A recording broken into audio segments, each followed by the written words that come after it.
Welcome to the Megacast, our live daily TV, radio, and streaming show looking into all things Michigan. I'm Tyler Kieft. Today we'll be talking to a number of people about topics of interest and importance to Michiganders just like you. Let's begin with what's making headlines on our website, civiccentertv.com, on our local news page. Our first story comes from Susan Selesky at the Detroit Free Press. Throughout this month, Kroger and Gleaner's Food Bank will be teaming up to host food drives across Kroger's 93 stores in southeastern Michigan. Locally, collections will be taking place on the weekends over the next couple of weeks. This directly from the article from Susan Selesky. Quote, collections will take place this Saturday and Sunday at Kroger stores in Wayne County. That's January 14th and 15th. In Macomb County as well, and on January 21st and 22nd in Oakland County. On January 28th and 29th, Kroger stores throughout the Tri-County area will participate in the final weekend of this food drive from 10 a.m. to 4 p.m. on collection days. Volunteers will also be participating on hand at participating stores to distribute lists of needed items and accept donations. During the food collection events, part of Kroger's Zero Hunger, Zero Waste initiative, the supermarket giant is asking that customers donate non-perishable items, and closed quote. The drive will help to address food insecurity for over 1.1 million Michiganders facing this issue daily. Among the items that you may donate include, but aren't limited to, canned meats and fish, canned vegetables and fruits, hearty soups, baby food and formula, peanut butter and jelly in jars, nutritional supplement drinks and Ensure, and so much more. This marks the 12th year of the partnership between Kroger and Gleaners to bring in food, non-perishable items for those facing food insecurity. In 2022, the company and the nonprofit were able to collect over 100 tons of food in this effort. So another great year of service ahead at your local Kroger store. If you're over there getting your groceries, think about those that maybe aren't able to get their groceries every week as you're able to do, or a few times a month as you're able to do. And if you're able to make a donation of a food item, certainly if you're able to make monetary donations to Gleaners or other food banks across your local area, we certainly encourage you to do so.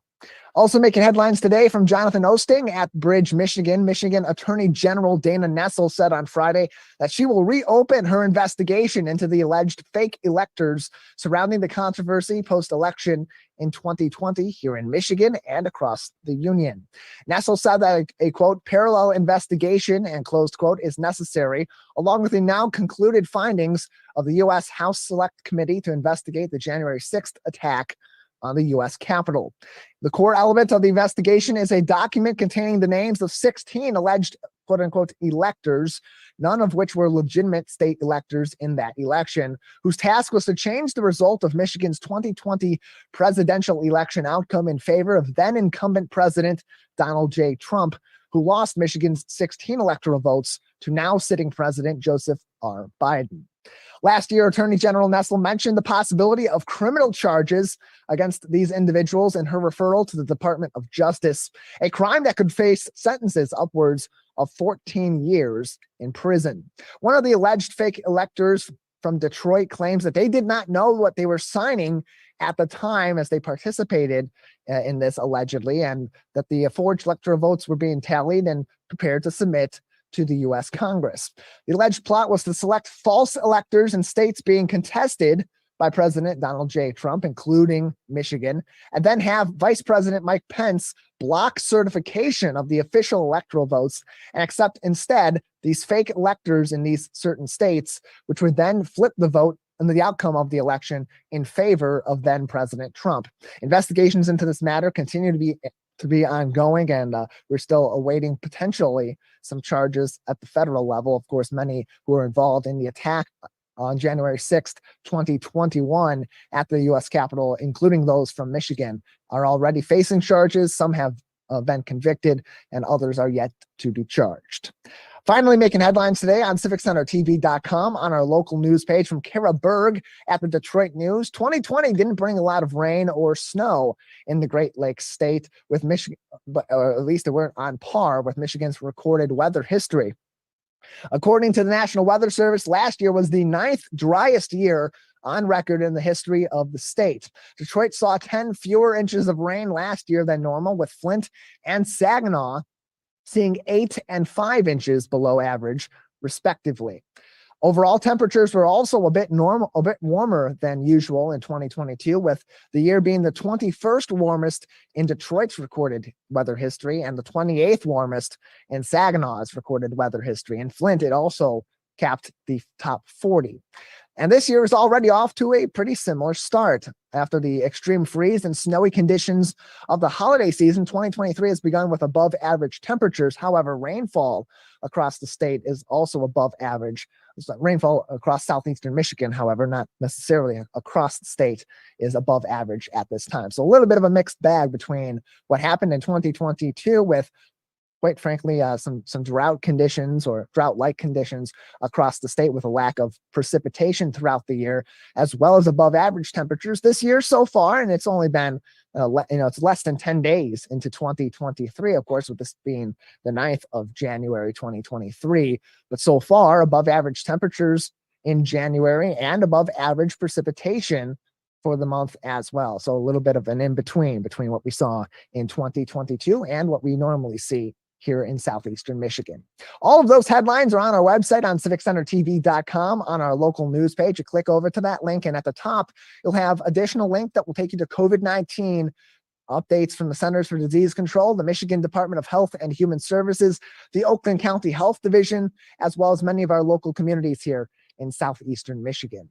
You can also click through to these articles and read them in full, all their supporting materials as well, and other news stories from these different outlets. While you're there, while you're clicking through and you're reading all these articles from today that we've posted or reposted on our website and that we're linking to, we highly encourage you, as you go to these different publications and these different outlets and their websites, you explore some of their other content as well. And if you have the means to do so, we encourage you to subscribe to these publications and support journalism in your local area. We have a great show ahead on this Monday edition of the Megacast. Coming up next, we'll talk to Andrew Brown from Care of Southeastern Michigan about their services helping people address substance use issues in our local area. You're watching and listening to the Megacast. There are many different kinds of noses. Our noses can sniff out all kinds of things. Good things and bad things. Your nose knows if those sniffles are just a cold, allergies, or COVID-19. So swab it. Test it.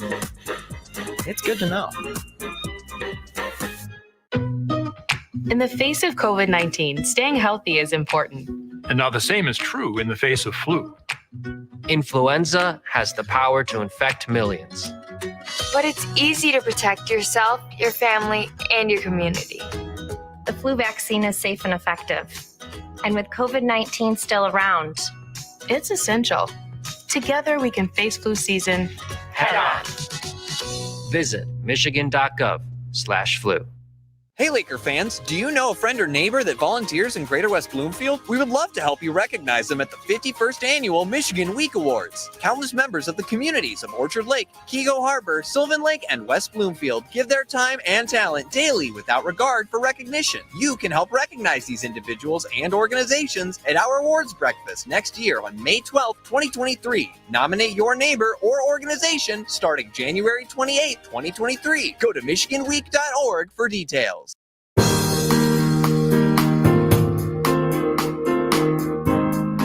Welcome back to the Megacast, our live daily TV, radio, and streaming show talking about all things Michigan. I'm Tyler Kieft. You can learn more on our website, civiccentertv.com/Megacast, a great place to find all of our full episodes and each individual interview on demand and explore more local programming in your local area. Of course, the Megacast is a partnership between a number of different community television and radio stations in southeastern Michigan, particularly in the Oakland County area, as well as statewide with our partners, including our co-flagship My Michigan TV that you could find on mymytv.com or by clicking the My Michigan TV link on our Megacast page, civiccentertv.com/Megacast. Check out all of our shows. If you're able to tune in for our live programs, you can, of course, do that Monday through Friday of most weeks, some exceptions along the way, from 10 a.m. until 11 a.m. You can find us on other areas of our network, including Orion Neighborhood Television in Lake Orion and Orion Township, live to tape throughout the afternoon. Same deal with the Birmingham Area Municipal Access and their channel, or BAMA, in the Birmingham Bloomfield area. And find out more about all of their other original programming too, and community-centric, hyper-local programming across Oakland County and southeastern Michigan in your community. That all begins civiccentertv.com/megacast. Since 1977, Care of Southeastern Michigan has been leading the charge in recovery and substance use prevention efforts here in Southeastern Michigan. Joining me now to talk about all of their programs and efforts and the ways it's helping people in your local area is Andrew Brown. Andrew, thank you so much for being with us. Thanks for having me, Tyler. Really appreciate it. Yeah, glad to have you on. Tell us more about your organization. First off, just give us a little bit of the history, the background, the mission of Care of Southeastern Michigan. Sure. So Care of Southeastern Michigan actually celebrated its 45th year of business this year. We do a ton of work in the community with youth, first responders. We're really well known for our recovery services programs. Our peer recovery coaching program is really accredited and respected throughout the state and beyond. So we really have a unique approach as it comes to substance use disorder. We work prevention to, help the students and the youth to, not use substances. We do outpatient treatment in our office and a ton of linkage to residential treatment providers all throughout Southeastern Michigan and beyond. And we also, like I said, with our peer recovery programming, we do long-term, stability recovery for when someone gets out of treatment, we're there along the way with them. Aside from that, like I said, we have our EAP. We have our outpatient services. We do work with license restoration. Our parenting classes are what we're really well known for. And that's what I'm going to talk about in a few, probably, is our parenting conference that's coming up in March. We do a ton of education around parenting, really all ages, and our parent educators are just amazing. More information can be found on careofsem.com, careofsem.com for more information, or visit sharedetroit.org and search in there, find a nonprofit section for Care of Southeastern Michigan for more information. And what are some of the different communities or different groups of people that your organization serves in our local area? Yeah, so a big piece is obviously youth. We do a ton of work with community coalitions. We do a ton of work in the schools. We work with children from our summer camps all the way from, preschool to, 12th grade. And what we're really doing, a lot of that is prevention work, obviously, education, real education around substance use and dangers around that, and making healthy choices in life. Other communities we serve, obviously, are the people in the recovery community, people seeking recovery from substance use. We obviously come from a multiple pathways approach, which means it's not just 12-step programs. It's not just this. It's really, how can we help you recover? How can we help you find safety? We do a ton of work through our Project Box with access to naloxone. We do pop-ups in the community, just making naloxone or Narcan, which is can revive someone from an opioid overdose, available to the community. And I'm probably missing a lot, but we work with, obviously, employers throughout Southeastern Michigan as an employee assistance program. We offer counseling for employees, obviously confidential services. So yeah, we have a pretty diverse population that we work with. And these aren't just programs that are centered around treatment for people that are experiencing substance use disorder, or for those that are associated with someone that may be experiencing these different issues. These are also, they also include substance use prevention tactics too for students and for the youth. So if people are interested, if they have someone in their life that may be experiencing some substance use issues, or they themselves may be experiencing them, or they just want to get ahead of those prevention measures for their kids or their classroom, how can they get involved in some of these programs and get associated with your organization? The best way is just to give us a call, 586-541-2273, or visit our website at www.careofsem.com. We have a list of resources, everything available there. Our front office staff is super knowledgeable. We get a lot of people, a lot of families just calling with questions, and we're there to help you. We don't turn anyone away. We want to always find solutions. I know also our Recovery United Community Center, which is in Fraser, the address is 32577 Garfield Road. That's available and open to the community. And that's just not for people seeking recovery. That's for family members looking for answers, people looking for naloxone. You can stop in. Our hours are posted on our website, but we're pretty much open till 8 p.m. most days of the week besides Wednesday and Friday. So we're there all the time. You can stop in, just ask questions. We're here to help.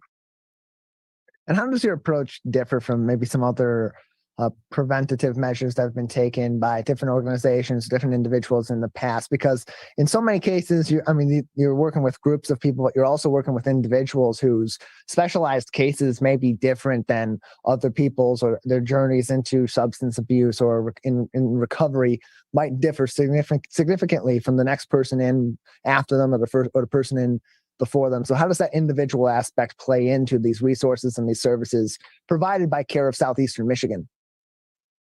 Well, I can speak from my own experience. I am also someone that's received services from Care. I have 15 years in recovery myself from an opioid use disorder, and Care was an essential piece in getting me into treatment. I came on board in 2014 to Care as a peer recovery coach, and have loved it ever since. I've obviously changed positions over the years, but I love this organization. And what I feel, Tyler, is different about what we do is I think it starts with, first, we value lived experience, and we want to celebrate that. And I can speak first to our peer recovery coaching program. We started in 2012. Our coaches obviously are from all facets of the community, but they're all accredited. They all are certified peer recovery coaches, either through state of Michigan or through other certification boards. And, we really hold ourselves to high standards with that. Across the board, I think that's really what I see different with Care, is just the professional development of staff, how, the amount of trainings we have. I just feel that we really have that whole person approach, going back to the prevention piece too. We can work with the youth, we can work with the person going through the issues, we can work with the family surrounding that. And we can work just with people having other everyday struggles too. We, like I said, we are an outpatient provider. We do outpatient substance use therapy, and like I said, tons of coalitions in the community, tons of groups. I really just feel like we have a really well-rounded approach across the board, from, like I said, from substance use to questions with parenting to, like I said, just, I know parenting boils down to a lot, but really, I think a lot of parents are afraid to reach out. We're there, whatever's going on. We have a parenting class for you, I promise.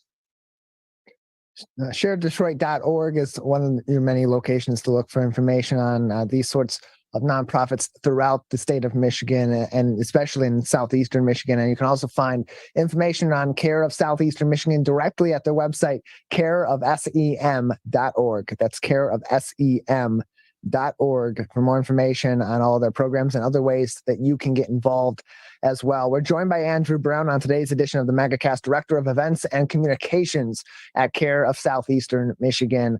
Andrew, if people would like to get involved, maybe even become a peer recovery coach like you had been, and like so many others have gotten involved in being and helping other people, how can they go about that and getting it into some of these programs as somebody on the side of helping others with your organization?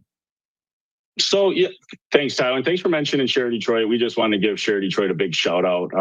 For Giving Tuesday, we were really honored to receive, a $1,000 award for Giving Tuesday. And, visit us on Share Detroit. You can donate to Share Detroit directly. You can, there's volunteer opportunities. There's also registration for our parenting conference coming up next year.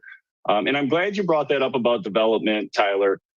We have a really unique program, especially for peer recovery coaches. It's called CareCore. You can apply right through our website. There's a link. You have to have 2 years in recovery. And like I said, we're multiple pathways provider. So, whatever your pathway may be, as long as you have 2 years in sustained recovery, you can take the trainings. The really cool part is not only do you not have to pay for the trainings to become a peer recovery coach, we pay you to train to be a peer recovery coach. And, after the training, it's a 10-hour a week apprenticeship. It's very flexible. And what we're really trying to do is, it might seem like some of us in the peer recovery field that there's too many peer recovery coaches out there. It's not the case. There's not far enough peers out there. So we're trying to really develop the workforce, give peers a well-rounded regimen of training as well as on-the-job experience. So that's available on there. We also, if people are looking for volunteer opportunities, like I said, visit Share Detroit or our website. We do own our building, so that comes with a unique set of needs. If we have any contractors or anyone in the area ever willing to, help us out, we are always, have odds and ends around the building if you're looking for volunteer opportunities. And like I said, getting involved, donations always help us. I mean, we've been around for a while. We sustain a lot on grant funding, but donations really help us support the community in out-of-box ways. Meaning, like, if someone needs a car seat, if someone needs a ride somewhere, that can help us to pay for a Lyft or a Uber to something important. Transportation is something really difficult here. I mean, we have a great bus system, but there's just needs for transportation. So any donations really go to help us doing those out-of-the-box things that can really enhance a person's journey. More information can be found, including information on how to become a peer recovery coach at careofsem.com. You can get more information on recovery coaching at careofsem.com/recovery-coaching. Andrew, thanks so much for joining us today. Thank you so much, Tyler. Really appreciate it. Yeah, glad to have Andrew on with us to talk about the great work that's being done at Care of Southeastern Michigan, and all that they're doing to help address substance use issues here in our local area, both prevention and those interventionary measures as well, to help people get into recovery and stay in recovery, including people just like Andrew. We thank him so much for telling us a little bit of his story also, and how he got to where he's at in his life, and now is helping take the lessons from his journey in recovery from substance use issues to help others here in Southeastern Michigan. We'll take a break. On the other side, we'll be joined by another one of over 300 charities and nonprofits supported on the Share Detroit platform. Usually we have these spread out a little bit further throughout the week, a couple days a week on Tuesdays and Fridays late in our shows, that we talk to our friends from different Share Detroit supported charities and nonprofits. But in this case, this week, some programming notes as well.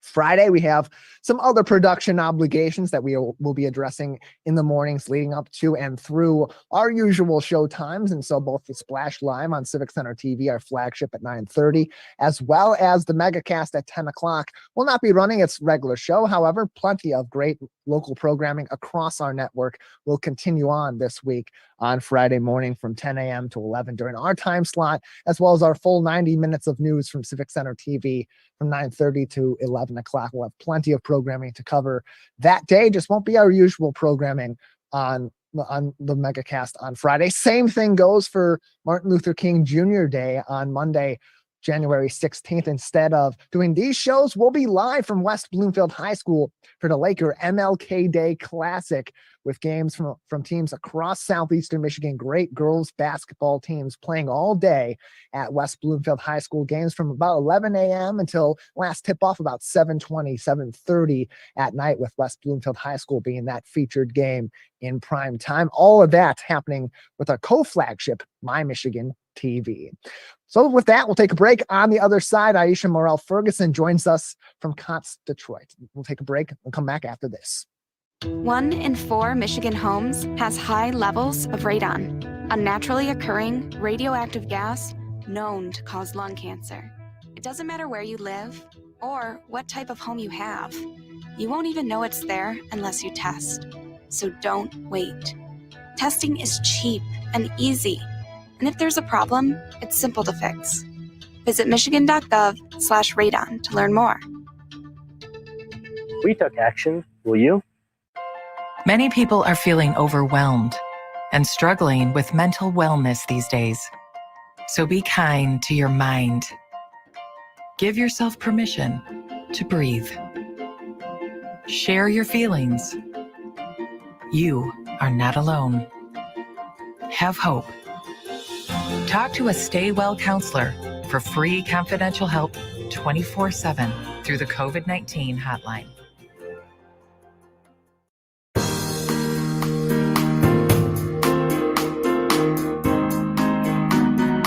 Welcome back to the Megacast, our live daily TV, radio, and streaming show talking about all things Michigan. I'm Tyler Kieft. Learn more about our program on our website, civiccentertv.com/megacast, where you'll find more information on all of our partnering stations across the Great Lakes State, including our co-flagship, My Michigan TV, and find all of our programs on demand as well. Full episodes and each individual interview in case you're not able to join us for all of our live shows Monday through Friday, most weeks or throughout the year from 10 a.m. to 11 a.m. You can always find us on demand, or maybe not all of what we're talking about is of interest and importance to you and to your lifestyle. You can pick and choose certain topics and certain interviews and watch us anytime on your time at civiccentertv.com/megacast. Joining us now on the program is Aisha Morrell-Ferguson from COTS, an organization that is helping to address homelessness here in our local area. Aisha, thanks for being with us today. Thank you for having me, Tyler. Yeah, glad to have you on the show today to talk about your organization doing a lot of great work and has been for decades here in Southeast Michigan. For those that aren't familiar with COTS, tell us about your organization and the services and programs you provide. It's my pleasure. So COTS has been part of the Detroit community for 40 years now. Back in 1982, we were established as an organization to support men in particular that were experiencing homelessness. Over the years, we know that homelessness has impacted more than just single men alone. It's impacted women and families. And so our services are now tailored specifically to help families that are overcoming homelessness by providing emergency shelter, supportive housing, affordable housing. But beyond providing those supports, we provide mobility services that will help them to maintain that housing and maintain stability moving forward. And that's so important to address not only the root issue, which is homelessness, but also what leads to that and what can lead people back into those sorts of situations afterward. Because especially in the world we're living in right now, in the economic age we're living in right now, it's tough for anyone to get by and make ends meet on a daily basis. But for those that are facing the potential of not being able to maintain their housing or other necessities on a daily basis, it's so important to provide those services. So what are some of those different interventions and those different services that are being provided to individuals that may be facing some of these issues and struggling during these times? Yeah. So one of the most important things is childcare and child development support. So, for a lot of families that are experiencing homelessness or challenged with issues related to poverty, the cost of childcare, the availability of childcare is often a barrier for them. And so one thing that we've been providing consistently is on-site childcare at our emergency shelter that's open to all families that are connected to our programs, whether they live in housing now or whether they are actually at the shelter. But then we've also expanded to provide expanded childcare services for children ages 2.5 to 5, over and above the Bright Beginnings Center, which serves children from 6 weeks to 2.5. And then we've expanded, especially since COVID, to provide a learning lab. And this space provides tutoring, academic support to help those students that are learning through virtual means, to provide after-school support to help those students that are trying to get caught up, because we realized that COVID had a huge impact on learning. In addition, we provide mobility coaching services and help families, both the children and the parents, to set goals, attainable goals, and we support them as they try to reach those goals and as they set new goals from there toward their stability and their long-term success. So between mentorship, coaching, child support services, workforce development, those are all additional services over and above that that COTS provides to help families to establish that stability and to thrive. If people or families are in these sorts of situations where they may be soon to be facing homelessness, have faced homelessness, and maybe beyond the initial part of that issue, how do they get in contact with your organization and get access to some of these resources? So they can reach out to us at 313-576-0201. That's the way that they can connect with us, and they can ask questions as it relates to how to get connected with our support services. Our coaching is not just for families that are in shelter. They're for any families that are experiencing these hardships that want to try to have help to overcome them and possibly even prevent homelessness if possible. But our shelter services, they can contact us for that, and we can always point them in the right direction so that we can get them the help that they need. So generally, Aisha, how are people coming to COTS for these services? Is it generally from referrals? Are you reaching out to people that are in these situations, or are they coming straight to you through these different resources such as the web and of course over the phone? Yeah, so CAM, there's a platform in the city of Detroit called CAM that all shelters are connected to. And it's kind of the overarching framework that helps to provide the intake services. And so depending upon your need, they would work to point you in the right direction. So we receive quite a few referrals from there for families that are experiencing homelessness, and they refer to other agencies as well, whether it's an unaccompanied youth experiencing homeless, and they'll refer to a different agency, or a single woman or a single man, or whatever that might look like. They make those referrals based upon what each shelter can support. And so most of our shelter referrals come through that particular means. But we receive calls all the time. Oftentimes people have reached out to us online, on social media, to ask for support or get some direction. And we're responsive to all of those needs. We're joined by Aisha Morrell-Ferguson on today's edition of the Megacast, joining us from COTS, where she serves as their Chief Development Officer. You can get more information and get in contact with them about their resources by visiting cotsdetroit.org. That is COTS Detroit, COTS, Detroit.org, or go to sharedetroit.org and explore not only COTS and their services and opportunities, but also those of over 320 other charities and nonprofits across Southeastern Michigan. And Aisha, coming up, we have a really great event in just a little bit over a week that's going to help to support a lot of these different programs. Tell us about Soup City 2023, now live and back in person. Yeah, so we're excited to be back in person. It's been 2 years, and we've had the last two events that we've done virtually. And so Soup City has been going strong now for about 24 years. So we're greatly excited to be back in person. We're going to be at the Marygrove Conservancy on January 19th.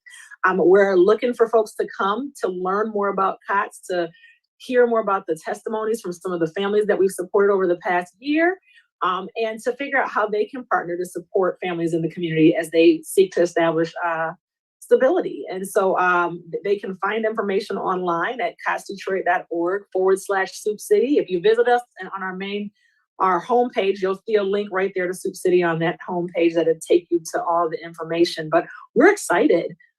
There's going to be a variety of restaurants. So the event usually has about 25 to 30 restaurants that partner with us, and they share small tastes of soup or small plate items, desserts. And so you stroll through and enjoy those. There's a charity casino happening that night. And then we have a charity concert being presented by Alexander Zonjic and Thornetta Davis. And so we're so excited to have them join us as well and have their support. They're longstanding partners of ours, and we're grateful for their partnership and their support. More information can be found on cotsdetroit.org, COTS Detroit.org, or go to sharedetroit.org as well to learn more information and get all that you need to know about Soup City 2023, live and in person, January 19th at 5 p.m. at the Marygrove Conservancy on McNichols in Detroit. Doors open at 5 p.m. And again, learn more information by visiting COTS website at cotsdetroit.org. And you mentioned there's going to be food and there's going to be entertainment. What are some of the restaurants and entertainers that will be there? So if people want to go out and just have a good time, but also support a good cause, they kind of know what's going to be available to them. Absolutely. So we have 220 Merrill is going to be in the house. Soil to Service will be there. Smith & Co. Joe Louis Southern Kitchen is coming. Pharmacy Foods, Better Detroit Brownie Company. There's so many more restaurants, and we're excited about all the good food that they're going to bring our way. And then, as mentioned, Alexander Zonjic and Friends, the Motor City Horns are going to be in the house performing. Thornetta Davis is coming to bring us her soulful bluesy voice, which we love so much. And so the event is also at no cost. So we are, hoping that folks that want to come and have a good time, for a good cause, that they will be led to make a gift that their heart leads them to make and support these initiatives. But we want to just see everybody in the house. We want to share the work that we do and celebrate being able to be in person again. More information can be found on cotsdetroit.org or by visiting the Share Detroit platform at sharedetroit.org as well. We're joined by Aisha Morrell-Ferguson on today's edition of the Megacast, Chief Development Officer at COTS. Again, cotsdetroit.org for more information. And all these different services from Aisha in your organization and many other nonprofits too, they're really supported on the community level by, of course, donations and by the goodness in the hearts of others, but also by volunteering their time, giving their time also to support these efforts. What sort of volunteer opportunities are available through COTS? So we have a variety of volunteer opportunities, whether it comes to families coming to read to our kids during story time, or even host game nights at the shelter for families that are there, just to give them some form of creative entertainment and creative outlet. We've had some volunteers come in and bring crafts to our families and let the kids engage in crafts. On any given night, our shelter could have up to 100 kids. And so being able to provide activities like that through volunteerism, it really does make a difference for our families. We also have volunteer opportunities available through the special events. So if someone wants to volunteer to help us pull this event off and make it a great experience for all of our attendees, we'd love to have their help there. And our volunteer experiences can also be found online. And so they can visit us online for more information and figure out how to get involved. ShareDetroit.org. You'll find a lot of that information just by going to their Find a Nonprofit section on their homepage and searching COTS, C-O-T-S.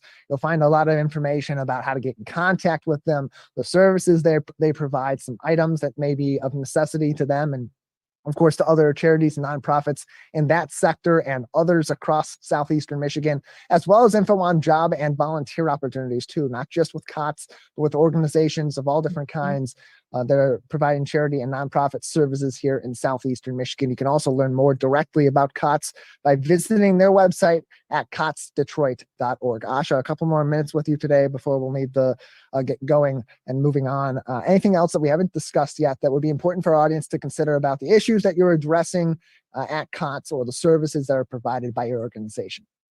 Yeah, one thing that we love to reiterate is that the work that we do at COTS, it's not by our hand alone. It requires partnership. It requires collaboration.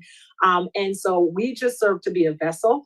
And we want to work and collaborate with donors, with volunteers, with partners in our community to help serve the families that have needs. And so we're grateful for that. And Share Detroit is a wonderful partner that helps to make that happen and helps to connect us to others. So, the work that they do to help COTS and other nonprofits, it doesn't go unnoticed and appreciated. We are so grateful. So that's what I want to share today.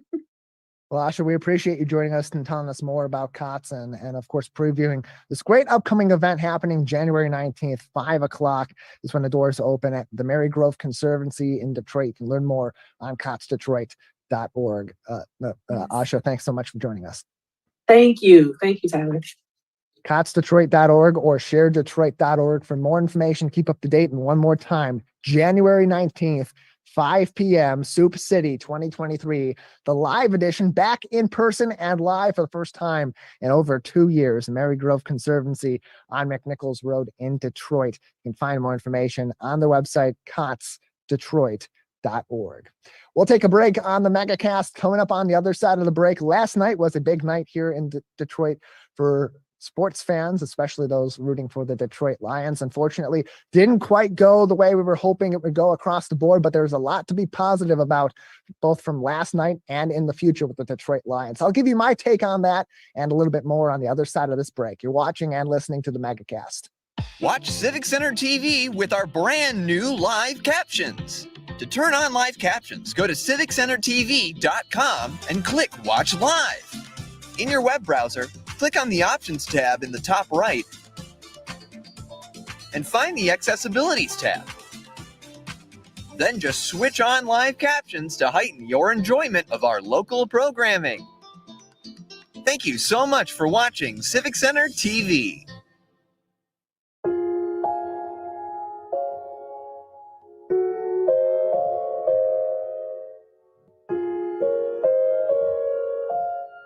When you have a gambling problem, you have a money problem. Don't let your gambling cause you financial hardship. If you or someone you love is struggling with gambling, we can help. Get free confidential counseling and win your life back. Learn more at michigan.gov/problem-gambling. The heart of winter. It beats inside you. It's that thing urging you outside when the forecast calls for snow. Some were born with it. For others, it was carved with care. But for all who take winter to heart, it's time. Feel the rhythm of the season and pursue your Pure in Pure, Michigan. Wake up, Greater West Bloomfield. Start your mornings with The Splash and tune in for The Splash Live. Get acquainted with people, places, and activities that are live, local, and for you. First thing in the morning, weekdays at 9:30 a.m. on our Civic Center TV YouTube page, or watch us live at Civic Center TV or on Facebook. The Splash Live, Greater West Bloomfield's live update show. Wondering what to say to someone who's been sexually assaulted or abused? I believe you. I'm so sorry this happened. It's not your fault. Confidential and anonymous help is available at the Michigan Sexual Assault Hotline. Connect with us 24/7. Call 855-VOICES-4 or text 1-866-238-1454 for help. Learn more at michigan.gov/voices4.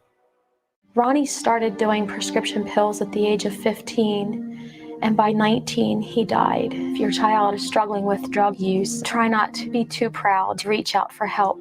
Don't be worried about what the neighbor will think or your family. Just get your child the help they need. Sometimes it's the hard road to take, but the hard road is nothing compared to living with the fact that your child is no longer with you. There's hope and help at drugfree.org.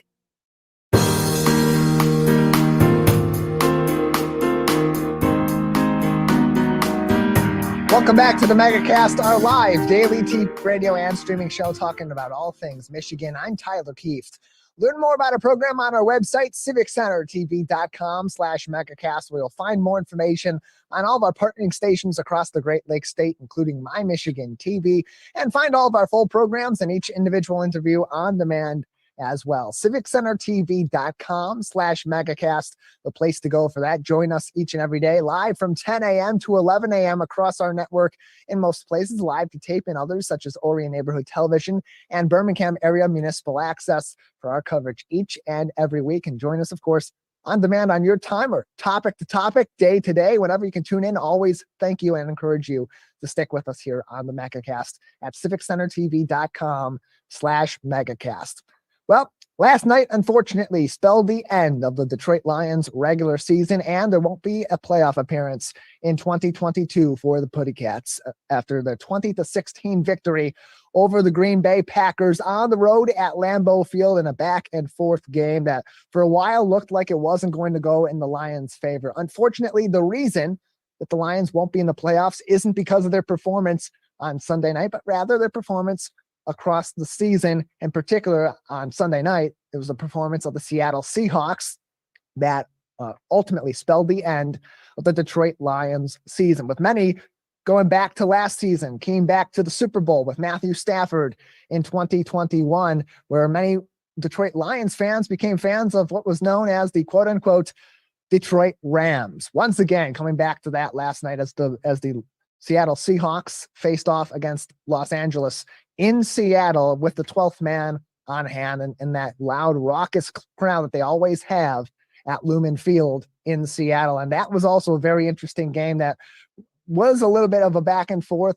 It could have gone either way. A lot of luck was involved to even get it to overtime, where it ultimately ended in a 16-19 score in favor of the Seattle Seahawks. And many would argue that the refereeing, the officiating in that particular ball game last evening, was awful. I would also say it's that. Now, typically, I'm not one to be in the camp of blaming the refs for a team's loss. Ultimately, you've got to outplay the situation that you're in. And in that case, the Los Angeles Rams didn't do that. It's evident by the way that they played. It's evident by the fact that Seattle, despite stepping on their own shoelaces and tripping back and forth, left and right all throughout the game, were able to stick with the Rams and ultimately bested them at the end. Baker Mayfield had a chance to hit a receiver wide open, basically a guaranteed touchdown, underthrew the ball, and it was picked off by none other than former Lion Quandre Diggs. So once again, Matt Patricia and Bob Quinn come back to haunt the Detroit Lions, this time becoming the reason they're not in the playoffs. Quandre Diggs, former Lion on the Seattle Seahawks, spelling the end of the Lions season. But as much as the officiating was garbage in that game and questionable in Green Bay, ultimately this comes down to a couple weeks ago. The Lions had a chance to secure their destiny and make none of this matter last night. If they beat Carolina, they go in, they take care of business on the road. Maybe, they don't get so down on themselves as it's seen by body language and by effort on the field on Christmas Eve. We're telling a different story right now, a miraculous story of a team that came back from being 1-6 to not just making the playoffs as a wild card, but potentially being a contender to go all the way in a pretty weak overall NFC. The Lions would most likely have been going up against the Minnesota Vikings in the first round, a team that won the NFC North division despite being a hot pile of garbage in the Minnesota cold. That could have been an opportunity for these Lions. That being said, you look at this season's performance versus last season versus recent seasons, and you've seen vast improvements in this team. A team that's young, a team that's got a lot of youth that played at a veteran level, 9.5 sacks on the season for Aiden Hutchinson, including 2 last night against Aaron Rodgers. One that I thought should have also resulted in a fumble, but ultimately the Zebras didn't agree with that, and they make the final decision. I just sit at home and yell, annoy my neighbors. Nobody knocked on my door, though, so that was at least nice. We'll see about what happens going forward, but that's besides the fact. Last night, a great performance by the Detroit Lions. Jared Goff, again, had a solid game. Was he great? No. Was he good enough? Absolutely. Was he pretty good? Absolutely. I'd say he was, too. 23 for 34 passing last night. No interceptions, no touchdowns, averaging about 6 yards per throw with passer rating of 85.9, besting a future Hall of Famer in Aaron Rodgers, who had similar numbers on the other side with a little bit less output, throwing for 205 yards and a passer rating of 83.1. But the Lions were able to take care of business on the road last night, and over the last 10, 11 games of the season had been excellent. Again, starting the season 1-6 overall, looking like this team was going nowhere quickly and may not even surpass their 3-13-1 record from a year ago. And instead, end the season with a winning record, 9-8 overall, having bested the Chicago Bears 2-0 in the season series. Of course, the Chicago Bears, the worst team in the league, now have secured the number 1 overall pick after what was just a fantastic finish to the Lovie Smith era in Houston, where all they had to do was lose that game, or at least tie that game, and they'd have a number 1 overall pick. And instead, they go for 2, they score, they beat the Colts. And now not only do they not have the number 1 overall pick, they're once again doing a coaching search this summer. This fall, winter, spring, summer, for next fall. Now I'm all caught up. Lions across this season, though, vast improvements over past years. If you look at just their comparisons from this year to last year, in terms of yards, points for, they scored 453 points in 2022 versus last year, same number of games, 18 games both years, 325 points. They gave up 467 points across the season in 2021. This year, down 40 points, while also increasing their output of over 130 points that they scored, the Lions scored this year versus last year. They're improved in the skill positions, bringing in DJ Chark, a guy that can be a target down the field, but also in short range situations. Amon-Ra St. Brown, their slot receiver, the best receiver in that core at this time, took big strides. And near the end of the season, having Jamison Williams, JMO, coming back into the fold off an injury, and not necessarily having the most stellar output we were hoping to see from a guy that's a first round pick, but also wasn't getting a lot of the targets. Also didn't have the full chemistry in tune with his team and with that offense, having missed the majority of the regular season due to his injury that he of course suffered in college. So The question now becomes, where do the Lions go from here? 9-8 season, just missing the playoffs, all of this momentum. The same old Lions are gone. Something is different here. This culture is different. The way these guys played in that situation last night, I think says all you need to know about where the Detroit Lions are, where the Detroit Lions are going, and the potential that they have. It's easy when a team across the country, 3,000 miles away, loses and seals your fate to just give in, give up, play at half speed, 60%, 50%, 40%, and do what you did in Carolina and finish with an 8-9 overall record. Still a vast improvement. Hey, I said this team had 7 wins in them at best before the season. That wasn't a confident 7 wins. That was I'm thinking 6, but I'll say 7 and try to be an optimist. This team outdid that. Starting 1-6 overall, there's no reason this team should have been 9-8 to finish the season, besting the Packers twice, winning on the road with a chance to maybe make the playoffs in Green Bay, until it was flexed to 825. And the Seahawks, of course, took care of their own business in Seattle and spelled the end. But what we have now in Detroit with this Lions team is something we haven't seen in a very long time. Momentum and the ability to build off of what happened in 2022, come back in 2023, and potentially be the favorite to win the NFC North and potentially be a contender in the NFC come playoff time. Think about what we have. Now we've got young guys that are talented on both sides of the ball. DeAndre Swift took big strides in the second half of the season. Jared Goff, maybe not the quarterback of the future, but a serviceable quarterback, a beyond serviceable quarterback that we have right now. He's not necessarily making the greatest throws. His arm talent has been questionable from week to week. There were some passes last night that were very much underthrown or different parts of his progressions that maybe he didn't see in game action. And you can question whether or not he should have been able to make those plays at those times. But you look at the last 11 games of the season. You look particularly at the last 9 games of the season, 0 turnovers for Jared Goff, no interceptions in the last 9 games. And out of the last 11 games, he's only thrown 1. Only threw 1 interception the second half of the season. You look at his career stats, best year he's had throwing the ball since a 2-year period at his peak in Los Angeles, including a year he was a Pro Bowler and a year he made the Super Bowl. That's a huge improvement, especially from what we saw in the first 7 games from Jared Goff. They are wickedly talented in the skill position, particularly in skill position of wide receiver with Amon-Ra St. Brown, potentially Chark coming back, and Jameson Williams potentially having a full healthy season ahead of him next year and being a core part of this Lions offensive scheme.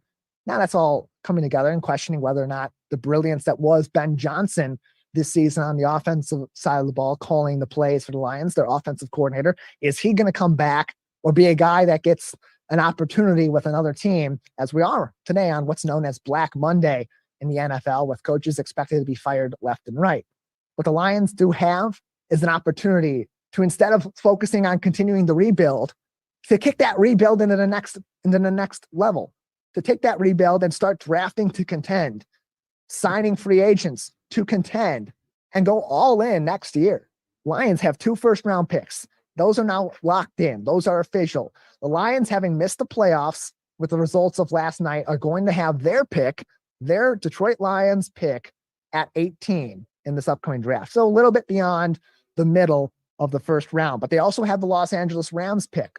Silver lining of them losing to the Seattle Seahawks is, well, we don't make the playoffs, but we have their pick be a little bit higher in that draft order at number 6. So you have the opportunity to address maybe filling a gap on the offensive line at the guard position, maybe adding some more depth to that defensive line, or drafting a linebacker to go alongside Malcolm Rodriguez in that core, which needs fast improvement, or a defensive back as well that you can put into that core and shore up the secondary. 2 second-round picks, theirs and Minnesota's, that were acquired in the TJ Hawkinson trade. A 3rd-round pick, a 5th-round pick, and 2 6th-round picks, and nothing but reason to be confident in the drafting ability of Brad Holmes. These aren't your same old Lions. For the first time in a long time, we have a reason to be hopeful. We have direction. We have a blueprint there. We have a team that in the locker room and on the field believes in what they're doing week in and week out, plays for each other, plays for the coaches. And in the game of football, that is so big. That is bigger than offense, defense, and special teams. That's bigger than any monster play that changes the course of the game. That's bigger than some game happening 3,000 miles away that you have no control over. In the last 11 games of the season, the Lions took care of their business, and now they have an offseason where they need to continue that. And if they do, and if they keep on this course, 2022 may not have been what we wanted it to be, but 2023 could be the best thing we've seen since the days of Barry Sanders.